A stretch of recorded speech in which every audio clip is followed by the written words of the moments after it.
प्रिय विद्यार्थियों, आज हम कक्षा 7वीं वसंत पाठ्यपुस्तक भाग 2 में से कविता शाम एक किसान सर्वेश्वर दयाल सक्सेना जी द्वारा लिखित कविता का सार सुनेंगे।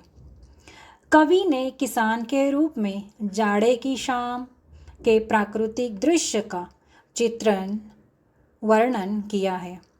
इस प्राकृतिक दृश्य में पहाड़ बैठे हुए एक किसान की तरह दिखाई दे रहा है। आकाश उसके सिर पर बंधे साफे अर्थात पगड़ी के समान, पहाड़ के नीचे बहती हुई नदी, घुटनों पर रखी चादर सी, पलाश के पेड़ों पर खिले लाल लाल फूल, जलती अगेटी सरीकी, पूरब क्षितिज पर घना होता अंधकार, झुंड में बैठी भेड़ों जैसा और पश्चिम दिशा में डूबता सूरज चिलम पर सुलगती आग की भांति दिख रहा है। यह पूरा दृश्य शांत है। अचानक मोर बोलता है, मानो किसी ने आवाज लगाई है, अजी सुनते हो।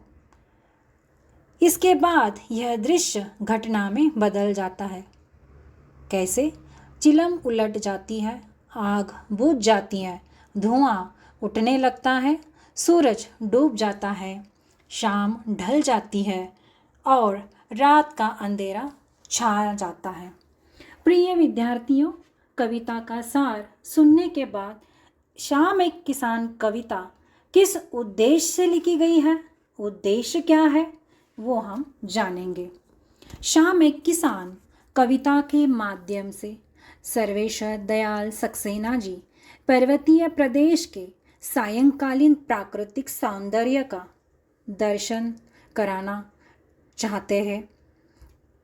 पर्वत का मानवीकरण करते हुए उन्होंने उसे एक किसान के रूप में दर्शाया है, एक किसान के रूप में दिखाया है जो जाड़े की शाम में आकाश रूपी सापा पगड़ी पहनकर, घुटनों पर नदी रूपी चादर डालकर, पलाश के फूलों की सुलगती हुई अगेटी अर्थात जिसमें आग जलाई जाती है, से जाड़ा कम करना चाहता है।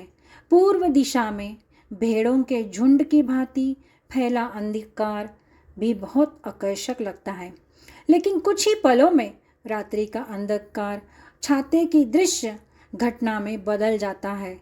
चिलम उलट जाती हैं, आग बुझ जाती है, धुआं उठने लगता है और शाम ढल जाती है।